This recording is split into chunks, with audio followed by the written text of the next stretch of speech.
Greetings, Slackers. It's January 12th, 2017, and I'm over here on ABC News with another article I wanted to share with you because we have the ever special Valentine's Day coming up.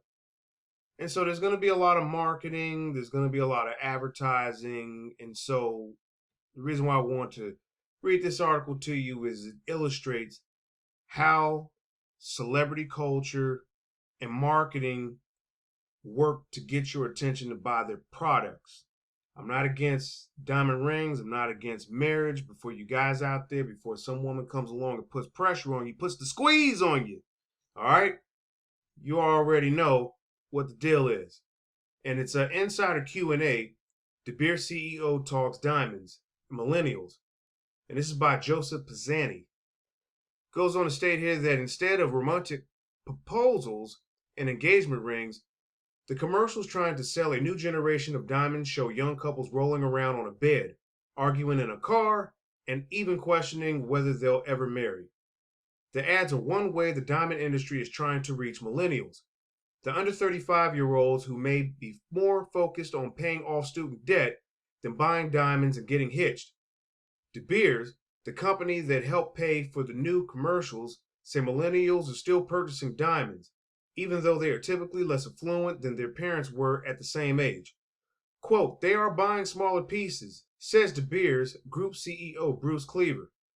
De Beers, known for its longtime slogan, "A diamond is forever," mines and then sells rough diamonds to dealers, jewelry retailers, and manufacturers who cut and polish the stones. Besides that, its Forever Mark branded diamonds are sold at 2,000 jewelry stores around the world. And it partly owns 35 high-end De Beers stores with LVMH, the owner of the luxury brands Louis Vuitton and Givenchy. Hope I said that right. I'm not into fashion or name brands that much, but forgive me if I said it wrong.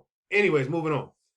Cleaver spoke with the Associated Press about what younger people are buying and how the company tries to attract them. Questions and answers were edited for clarity and length. Now, I'm not going to read all this. I'm going to get to the most important part, cut it off right there, and I'll leave the link down below so you can go and read the rest.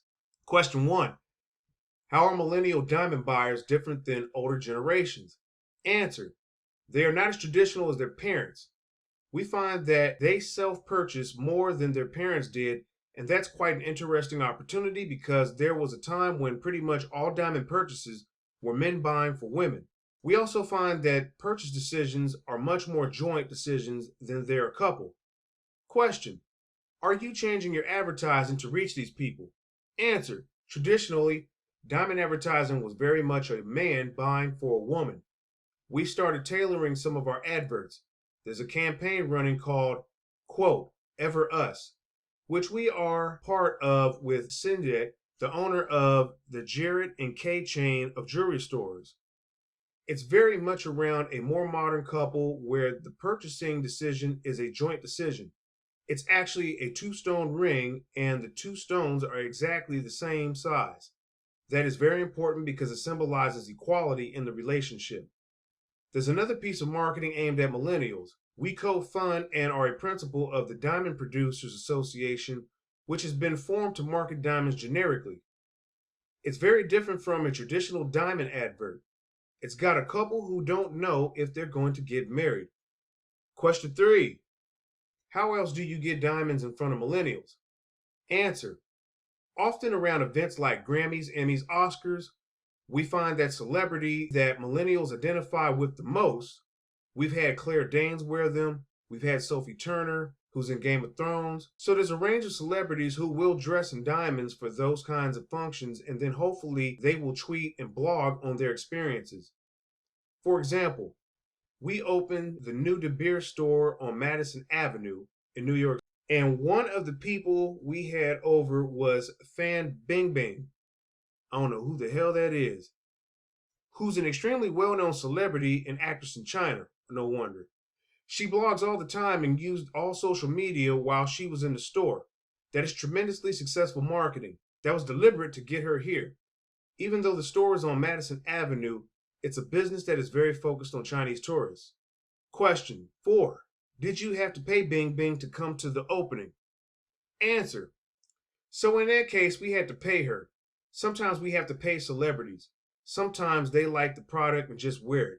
Although it's generally not difficult to find people who like to wear fancy, beautiful diamonds on the red carpet. A representative for Bing Bing did not respond to a request for comment. Now, I'll go ahead and I'll stop right there because what I wanted to focus on was the whole marketing aspect. And so, a lot of you guys out there, maybe you're with your girlfriends, you're binge watching a lot of Netflix, you're Netflix and chilling. And so, you don't know about the whole marketing apparatus that's working behind the scenes to put a product out in front of you. Pop culture celebrities are often used to present product to you. And when you are following somebody on Twitter, you don't know if they're being genuine or if it's a paid sponsored advertisement. So this is something that you have to be aware of. And if you're going to be the man, your girl's going to be sitting up watching these shows like Dancing with Stars and all this stuff, or these Real Housewives shows, and maybe De Beers or K Jewelers or whoever might have a commercial that is a segment in between one part of the show. And so, she's watching this and she's picking up ideas. And so she's coming to you. And let's just say right now, as all news that's coming out forecasting the economics and talking about men don't have the jobs like they used to. Pay scales have come down. More women are entering the workforce.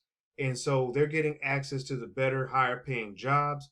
And so for men, there might be a little bit of pressure put on you to, one, get married, and then two, purchase a diamond ring. And so if you ever looked at a lot of television like I did growing up, there was a lot of emphasis put on the size of the diamond and being able to afford an expensive rock.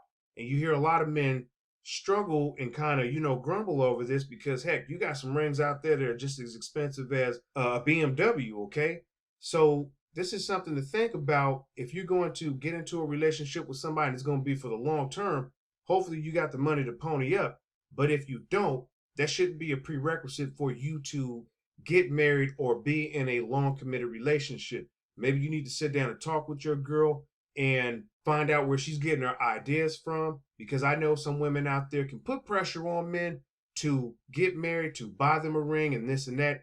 And this should be something that should come from the heart. And again, if it's coming from the heart, you shouldn't even have to purchase a ring.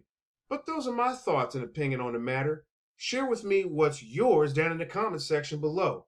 The link to this will be down in the description box. And as always, that's going to do it for this article and this video.